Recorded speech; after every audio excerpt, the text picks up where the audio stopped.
Estimats germans, el diumenge següent a Nadal celebrem la festa de la Sagrada Família. Entre nosaltres, aquests dies de Nadal són molt familiars. Ens ajuntem amb germans, cunyats, pares, nebots i tots els que de vegades se'ns fa difícil veure per al tràfic de la vida. És una meravella quan les famílies es reuneixen i un desastre quan hi ha conflictes. Les pàgines evangèliques ens parlen molt poc de les vicissituds i circumstàncies de la Sagrada Família. Però ens ha arribat l'elemental, que era una comunitat d'amor, de fe i de vida. I això, en definitiva, és l'important. I és això el que la festa d'avui intenta traslladar a les nostres respectives famílies, sotmeses a tantes pressions i confusions. Jesús neix en el si d'una família. És fill de Déu, però també ho és veritablement fill d'una dona, de Maria. Els evangelis deixen ben clar, tant Sant Mateu com Sant Lluc, que Jesús no és un personatge que apareix com si fos un extraterrestre caigut del cel. Té un origen etern, perquè va ser eternament engendrat pel Pare.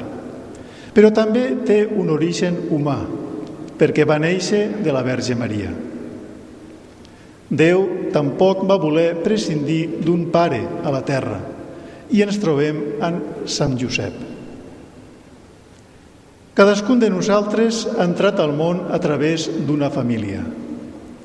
En ella som acollits i descobrim ja d'entrada que no existim per casualitat. Hi ha algú que m'estava esperant. En cada nou naixement es repeteix aquesta història meravellosa d'amor. En la nostra època, profundament desesperançada, s'està perdent aquest fet tan meravellós. Cada nova vida és un misteri de gratuïtat, al qual es respon amb agraïment i amor. Jesús, en néixer en una família, en recorda aquest fet i mostra la llar com un centre de santedat. Jesús, Maria i Josep van al temple. A través de la família, Jesús entra en les tradicions i en la història del seu poble. No tenien per què fer-ho, ja que Jesús és Déu i la llei de Moisès no podia obligar-lo. Però, tot i això, ell va voler subjectar-se a les normes i inserir-se al poble al qual pertanyia la seva família. Així serà conegut com el fill de Josep i com el fill de Maria. Molts de nosaltres serà en la família on vam aprendre a conèixer i a tractar Déu. Al descobrir els pares, després de la crisi de l'adolescència, és una cosa meravellosa. Moltes vegades, quan els joves decideixen casar-se i anar-se'n de casa, és quan descobreixen la grandesa del pare i de la mare. Es passa de l'admiració infantil a l'admiració madura. S'adonen de que els pares no són com propietaris de la seva vida, sinó que l'alegria del pare és que el fill creixi i es bellugui pel seu compte.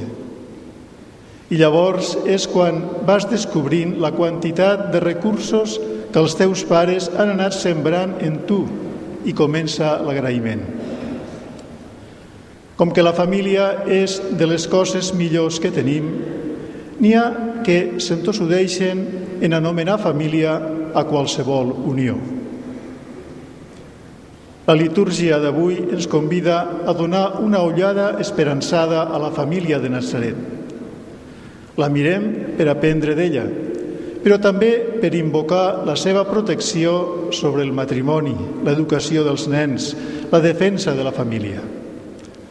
Que la Mare de Déu i Sant Josep beneeixin avui especialment cada un de les vostres llars.